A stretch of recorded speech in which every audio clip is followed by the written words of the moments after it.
The world on fire. The year was 2142.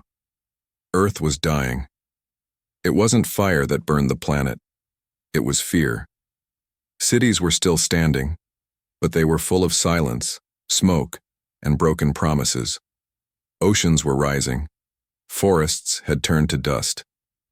The air was heavy with machines, and the sky was filled with drones instead of birds. Nations had stopped trusting each other. Small wars were everywhere, over clean water, over food, over the last patches of safe land. Governments collapsed. People fought more for survival than for hope. But in the middle of all this, something strange happened. Humanity started looking up again. Somewhere deep in what used to be the United Nations building, a team of scientists worked in secret. Their mission was not to save Earth, but to escape it. They had launched probes, smart, fast, full of data, into deep space looking for signs of life or at least a second home.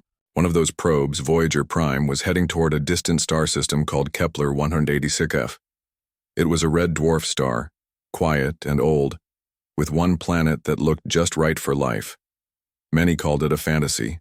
Others called it a lie. But in the darkness of space, someone was listening. Dr. Aaliyah Monroe, lead astronomer of the New Earth Project, sat alone in her bunker beneath the ruins of old Washington, D.C. She stared at her screens, eyes red, heart tired. Every night she checked the same frequencies. And every night, nothing. Until now. A soft tone echoed through the room. Her screen flickered. Numbers danced across the display. Not random. Not human. Her hands shook. It's a message.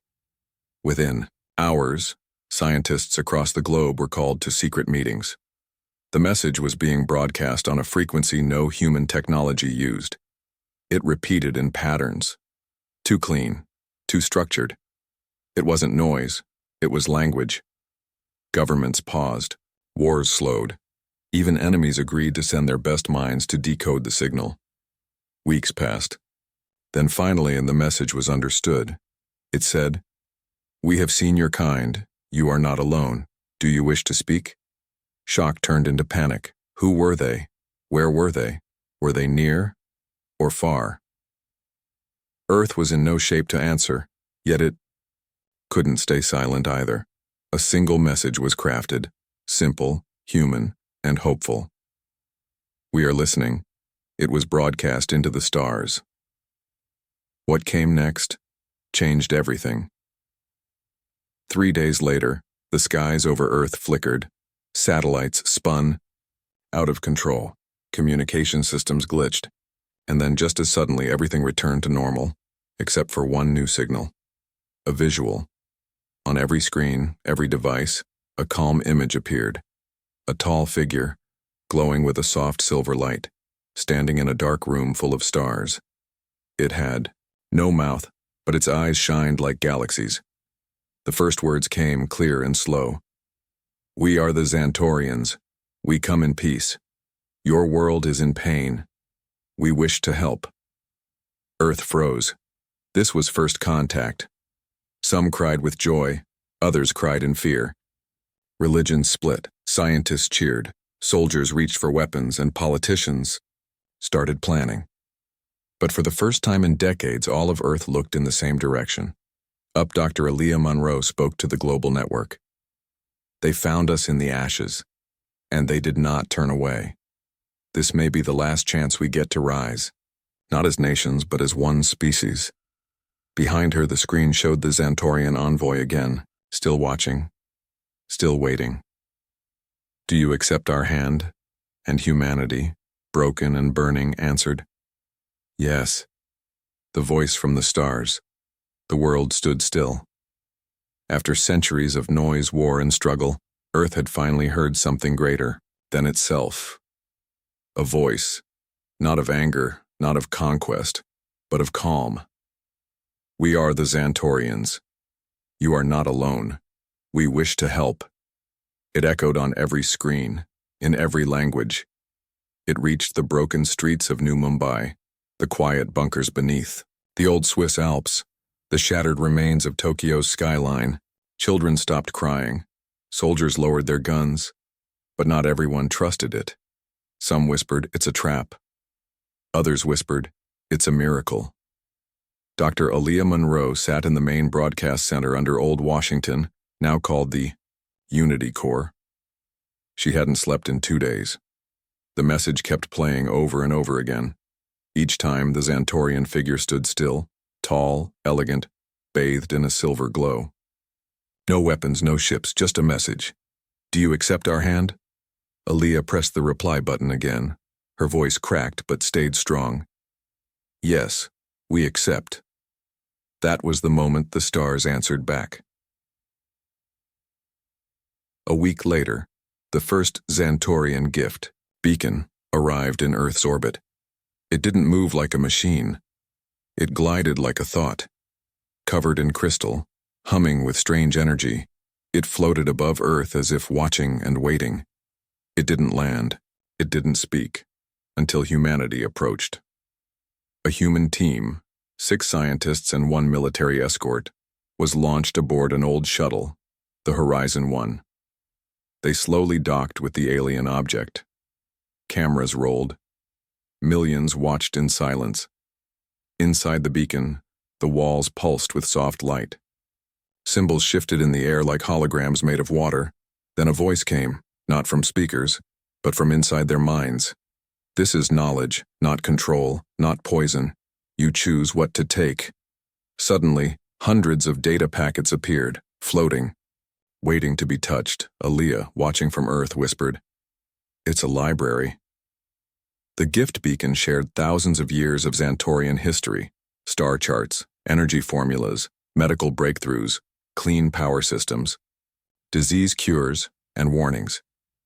There were red-marked files, labeled in human language as advanced use, extreme risk, governments argued. Some wanted to download everything immediately. Others feared becoming dependent on alien tech. In the end, the Unity Corps made a decision. Take only what we understand. Learn slowly. Grow wisely. It was the first time in 100 years that all major human leaders agreed. Then came the second beacon. This one was different. It landed. Right. In the middle of the African Sahara, creating a small crater but causing no harm. Its walls opened like petals, revealing a single chamber.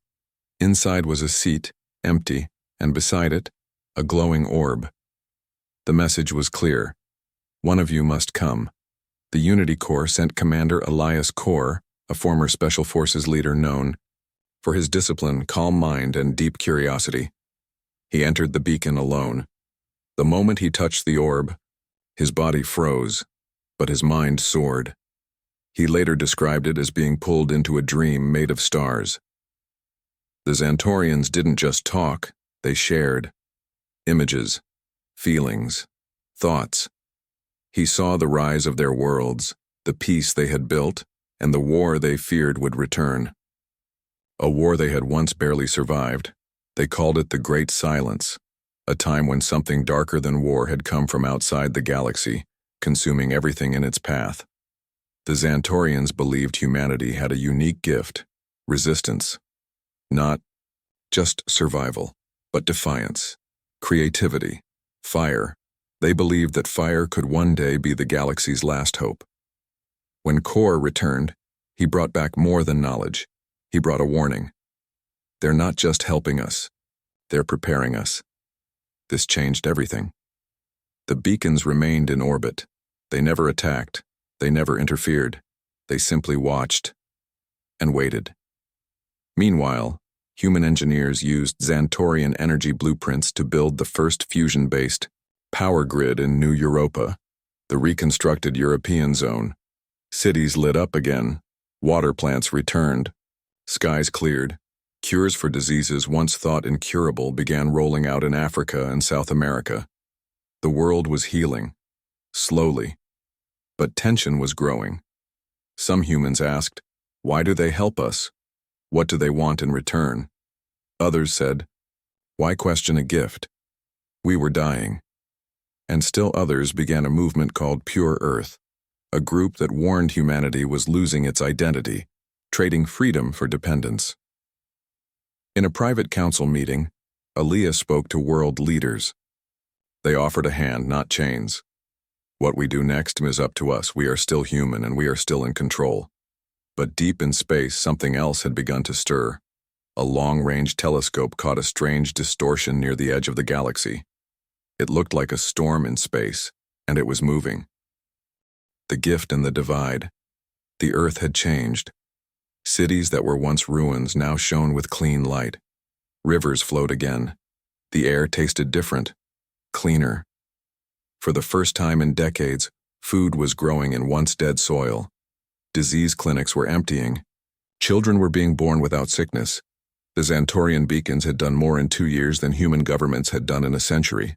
But peace brought new problems, and not everyone saw the change as a blessing. The technology the Xantorians offered wasn't just about healing the planet. It was also about changing the people. A second layer of the gift beacon unlocked. Inside were tools for genetic enhancement, boosted immune systems, sharper reflexes, faster learning, even longer lifespans. The Unity Core called it Project Ascension. Participation was optional, at first. By 2151, nearly half of Earth's population had received basic upgrades, stronger muscles, better memory, and enhanced vision. No one aged past 60 anymore. Cancer, diabetes, and many inherited diseases were gone. But the other half chose not to change, and the world quietly split. The Ascended, as they were called, lived longer, thought faster, and moved with purpose. They ran Earth's cities, built new colonies, and worked directly with Xantorian mentors. They were praised, on media, selected for leadership and trusted with advanced alien tools. The originals, those who rejected enhancement, were left behind. They were angry, but also afraid. They whispered about being replaced, about losing their humanity. Tensions grew. Inside the Unity Core, a heated meeting took place. Dr. Aaliyah Monroe, now Earth's chief science liaison, stood before the council. Ascension is not control. It's a choice. We've kept it open to all. A general slammed his fist on the table. A choice? Then why are my unmodified soldiers being replaced? Why do the new universities only accept the Ascended? Another voice, Commander Elias Core, spoke from the shadows. Because we are falling behind. The galaxy isn't waiting for us to catch up. The Xantorians are preparing us for something. I saw it, felt it, but what? Someone shouted. Core looked at them all. War. Out in deep space, long-range scanners detected more than just the approaching anomaly from Part 2. Strange signals were coming from the edge of known space, transmissions, in a dead language filled with coordinates, countdowns, and warnings. The Xantorians had already sent their scouts, and some had gone missing, but Earth wasn't told, not until it was too late. Back on Earth, the divide deepened, the pure Earth movement grew. They believed humanity was becoming dependent, too trusting, too altered. They claimed the Xantorians were slowly making humans into a different species, and in some ways they were right. The Ascended now spoke in faster tones. Some began developing slight changes in appearance, sharper eyes, different skin tones, even new instincts. Xantorian genetic code was mixing with human DNA. Humanity was evolving, but no longer alone. A breaking point came on March 9th, 2152 in the city of Neo-London. A pure Earth rally turned violent. Protesters stormed a gene mod clinic, setting it on fire. 6 were killed, dozens injured. News spread like wildfire. The Unity Council declared the act an attack on global peace. Pure. Earth declared the council corrupt. Earth, united by contact, was now splitting from the inside. Meanwhile, in orbit, Beacon 3 activated. It wasn't like the others. This one didn't offer medicine or upgrades. It offered a warning. Aaliyah and Core arrived at the site. Inside, they found the most direct message. Yet, the storm is near. The old hunger has awakened. Your kind must be one, or none will remain. A hologram showed a massive shadow consuming stars. A black swarm moving through galaxies. Core whispered, "The Great Silence." The war the Xantorians had once lost. The war they feared would return. Back on Earth, chaos began to boil. Some humans now demanded full independence from alien influence. They wanted to shut down the beacons, end the Ascension project, and stop genetic change. Others said it was too late, that Earth had already changed, that they were no longer just human. They were post-human. Civil unrest exploded in multiple cities. Militias formed. Cyber attacks spread. Some factions even started building secret weapons using stolen alien tech. The stars had brought peace, but the fear of what came next was tearing Earth apart. In a quiet moment, Aaliyah stood on the roof of Unity Core, staring up at the stars. "Commander," Core stood beside her. "We rose from fire," he said, "and now we stand in light." Aaliyah nodded slowly. "But can we survive our own reflection?" In orbit, Beacon 4 powered on. It didn't send knowledge. It didn't send warning. It simply said, "Ready yourselves." Humanity wakes up, Earth was changing. But now it wasn't just evolution, it was preparation. For centuries, humans had dreamed of space. Now they were building for it, not to escape, to defend. After Beacon 4's cryptic message, "Ready yourselves," the Unity Council called an emergency global broadcast. Every screen on Earth showed the same thing: a black storm devouring stars.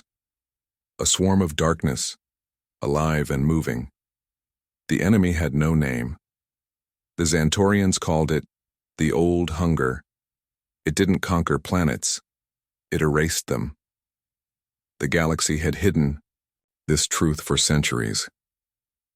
Now humanity stood at the edge of that truth, and they had a choice: kneel or rise.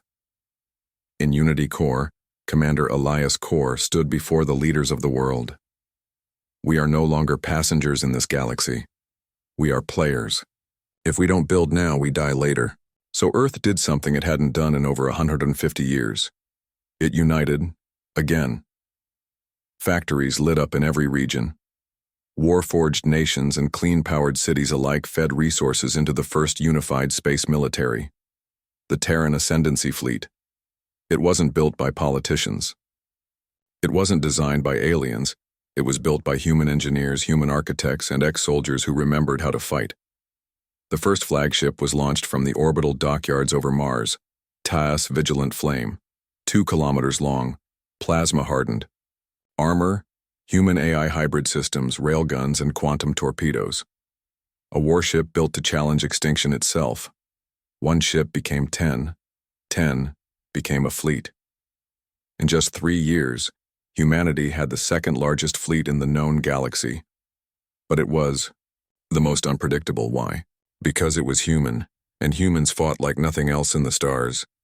At the same time, Earth began colonizing again, not out of desperation, but out of strength. The first ascendant colonies formed on Kepler 186f, Gliese 581c, and Xantar's Reach, a neutral system given by the Xantorians as a sign of full trust. But not everyone welcomed humans there. Some galactic factions, especially the fragile Thessari Union, feared Earth's rise. They remembered what humans were before: peace, ruthless, adaptive, wild.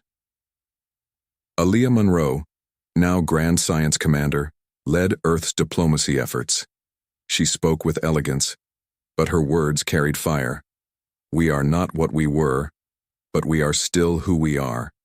We will build, we will protect, but we will not kneel." Some alien species admired humanity, others feared them, and one species started watching closely. Deep in uncharted space, Xantorian scouts found something horrifying: a derelict world, once lush, now shattered. No bodies, no buildings, just holes, as if something had eaten the planet from inside. Beacon 5 was activated, without warning. It sent a new message straight to Earth. The hunger is close. We cannot stop it alone. Humanity must lead. The Unity Council was stunned. "Why us?" someone asked. Aaliyah answered calmly. "Because we are the ones who never give up." On the edge of the Kepler colony ring, early warning satellites detected a disturbance in local spacetime. Something was pushing through the edges of the galaxy, slow, massive, and old. The Ascendancy fleet went on high alert, but instead of fear, something else filled the hearts of the new generation: pride, purpose. Humanity was no longer rebuilding from ashes, they were standing. Meanwhile, the Pure Earth movement, once thought gone, resurfaced. But they were different now. They didn't want to stop Earth's rise, they wanted to lead it. Under a new leader, Mara Vex, a rogue faction of unmodified humans, launched their own ship, the Iron Memory, built in secret and powered by stolen beacon energy. Their mission? Human first, galaxy second. Inside Unity Core, debates broke out. Do we allow division again? Do we stop our own kind? Commander Core had a different view. Let them rise. Let all rise. But if they threaten peace, they'll see the fire we've kept hidden. By 2156, Earth had more ships, more colonies, and more influence than ever before. And above all, they had something the rest of the galaxy forgot: will, that old, stubborn, desperate human fire. The story was no longer about survival. It was about dominion. And on the edge of space, in the quiet beyond Kepler, something whispered in a language no living being remembered. A signal, a challenge, a voice. The fire has awakened. We remember the scream of your kind. Let us see if your empire burns bright or burns out. The first trial. The sky above Earth was calm, but beyond the calm, the galaxy was watching and waiting. The warning from Beacon 4 echoed across every command room, every colony, every warship in the Terran Ascendancy fleet. The hunger has returned. Your time is short. Still, Earth was not ready for what came next.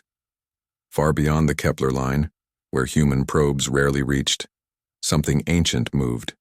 Not a fleet, not a monster, a presence, invisible to sensors, undetectable by radar, until it spoke. It didn't speak with sound. It spoke with silence. A full human colony, Outpost Vega 9, vanished in 23 seconds. No distress call. No debris. Just gone.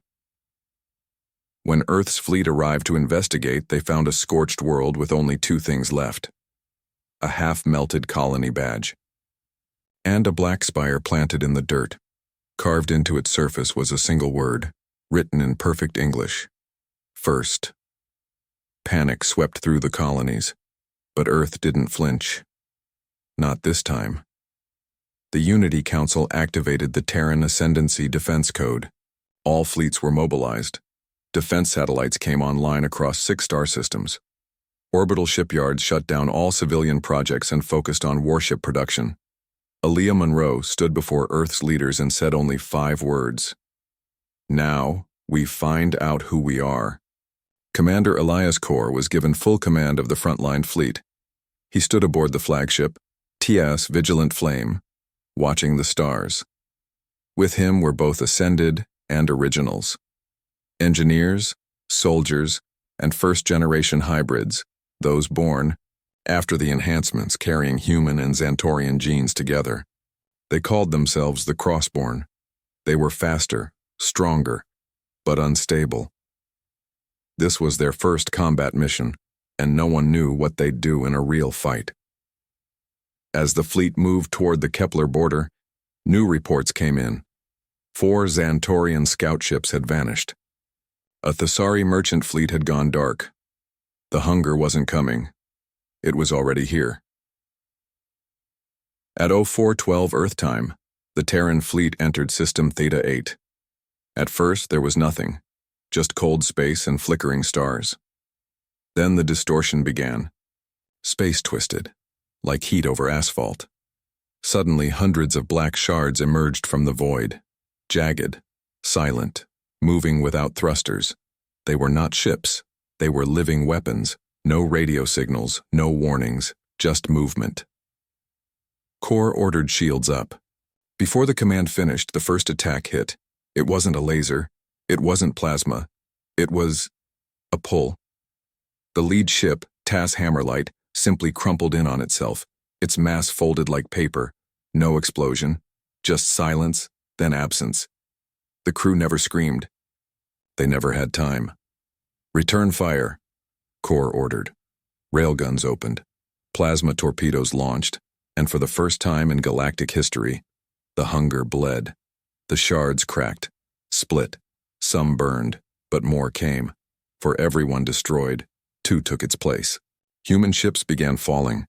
The TAS Endurance was torn apart from the inside, its own AI systems turning against it. The TAS Iron Wake rammed a shard and detonated its core, taking 8 enemy units with it. But it wasn't enough. Then something unexpected happened. A crossborn Lieutenant, Lyra Halleck, closed her eyes mid-battle. She wasn't praying, she was listening. "They're not just attacking," she said. "They're searching." Core stared at her. For what? She opened her eyes. For fear. Using a dangerous mental interface called the neural lock, Lyra linked with the entire human fleet. Her enhanced mind reached out, guiding, predicting, coordinating fire like no human commander ever could. Suddenly, the tide turned. Human ships moved like a single mind. Traps were laid. Attacks came from hidden vectors. Decoys and counterstrikes worked perfectly. The hunger faltered, and the Terran fleet struck hard. When the battle ended, 20 human ships were gone. But over 200 hunger shards floated lifeless in space.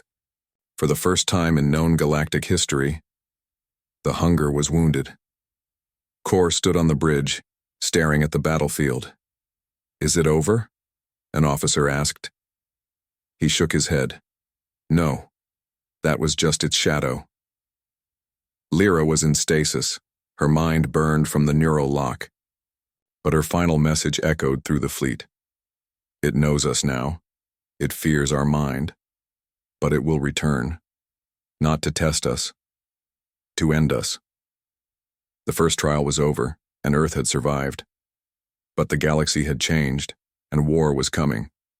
Not just for survival, but for the future of all life. From students to sovereigns, the battlefield drifted in silence. Wreckage floated like broken bones in space. Shattered hunger shards reflected the pale light of Theta 8's dying star. Pieces of human ships spun slowly, their scars a message to the galaxy. Humanity had stood its ground, but Earth was not celebrating. It was preparing. Across the galaxy, the news spread faster than light. Humans had survived a direct strike from the hunger. Not escaped, not hidden, survived, and even fought back. Alien empires that once mocked humanity now looked at Earth differently.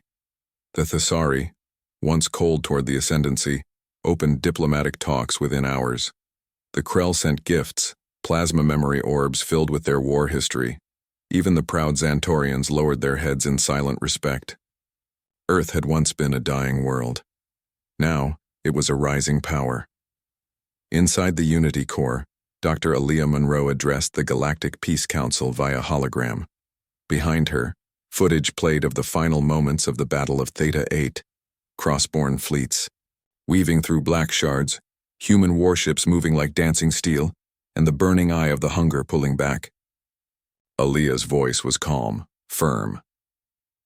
"We were the students once, we listened, we learned. But now, we lead." The chamber fell silent. For the first time in recorded history, a human was elected to the Galactic Crisis Chair, the highest emergency authority in the Council. Humanity wasn't just surviving, it was shaping the galaxy, but with leadership came shadows. Back on Earth, the Preserver movement was rising again. They saw the new galactic power as a threat to human identity. "We are no longer protectors," they warned. "We're conquerors in disguise." Their numbers grew fast, especially in outer colonies where advanced tech had replaced jobs, culture, even language. Some cross-born children no longer spoke their parents' dialects. Others displayed strange mental abilities, reading thoughts, feeling pain across space. "We're not evolving," a preserver leader said on a public broadcast. "We're disappearing." In response, Earth formed a new task force, Project Sovereign, a hybrid military-civilian division designed to ensure harmony between all human groups, ascended, cross-born, and original.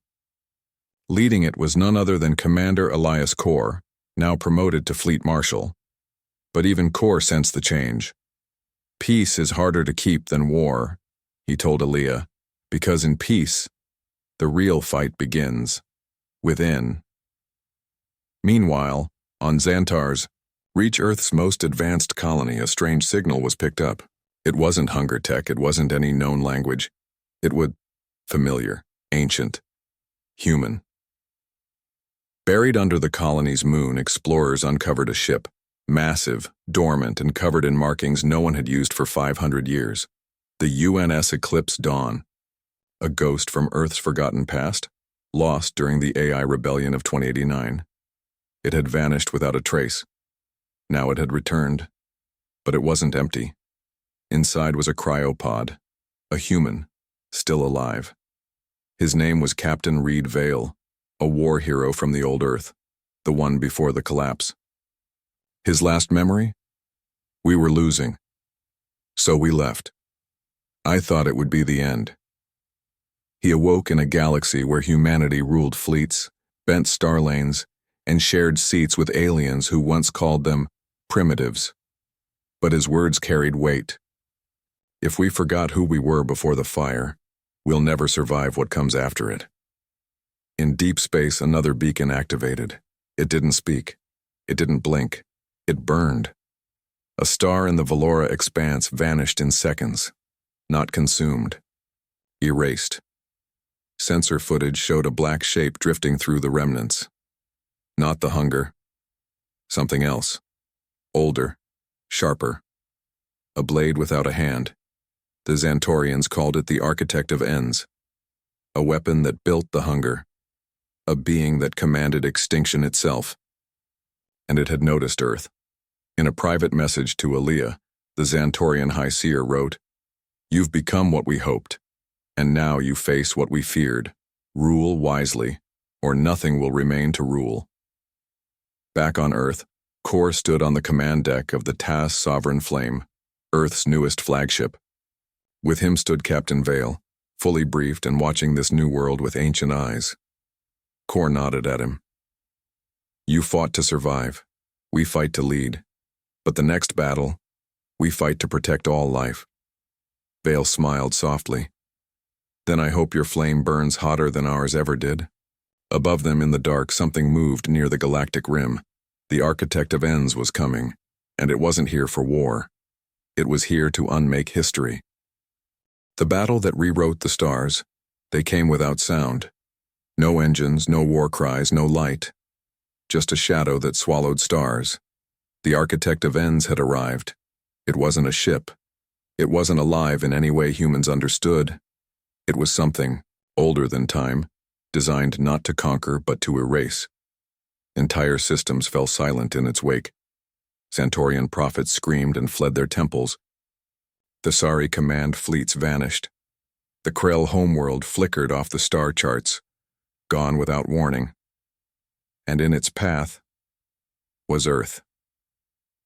Inside Unity Core, Earth's leaders stood in silence. The message from Beacon 6 was short and final. There is no diplomacy. There is no escape. There is only resistance or erasure. Earth had one chance. Fight. Together. Across Earth and its colonies, humanity rose like a wave of fire. Shipyards shut down civilian production. Power grids shifted to military command. Artificial moons powered up rail cannons that hadn't fired. In generations, Project Titanus, a weapon buried beneath Mars, was activated. It was more than a gun. It was a gravitational lance capable of collapsing local space itself. It would only fire once, and it had to hit. Fleet Marshal Elias Core stood on the deck of the TAS Sovereign Flame, now joined by 5 cross-borne flagships and 17 hybrid fleets. Aliens from dozens of allied races joined under Earth's banner. Even the Xantorians brought their ancient dreadnoughts, silent, silver, and scarred from the First War with the hunger. Humanity was no longer just a survivor. It was the heart of the galaxy's last hope. Then the architect arrived. The stars near Earth dimmed. The outer colonies flickered off like dying candles. Every sensor screen showed the same impossible image. A living black structure, miles wide, pulsing with anti-light. It warped time, bent space, cracked reality like glass. EarthFleet attacked first. The vigilant flame fired the opening volley, a storm of railgun slugs and ion bursts. Nothing landed. Everything vanished before impact. The architect didn't block. It refused existence itself. Core gave the order. Execute Phase Phoenix. And that's when humanity changed the war. Thousands of cross-borne minds linked together. Their thoughts fused into a network so advanced, even Xantorian AI couldn't track it. Using stolen Xantorian code, they created echo bursts, attack waves, that existed in multiple points of time, confusing the architect's ability to erase. Suddenly, weapons hit. Not many, but enough. Black matter bled into the void. The architect twitched, its first reaction ever recorded, but it was not wounded. It was interested, then it responded. Entire fleets began unraveling, twisting inward, sucked into void pockets the architect created mid-space. Ships folded into silence. A Xantorian dreadnought imploded, its crew's final scream echoing across a dozen languages at once. Aaliyah Monroe, watching from Earth, whispered, "We are out of time." And then came Earth's final move, Project Titanus, fused with cross-borne quantum data, powered by the life energy of thousands of willing volunteers, locked onto the architect. One shot, a single beam of gravitational death pierced the stars. The architect moved, too late. Titanus hit. The void tore open.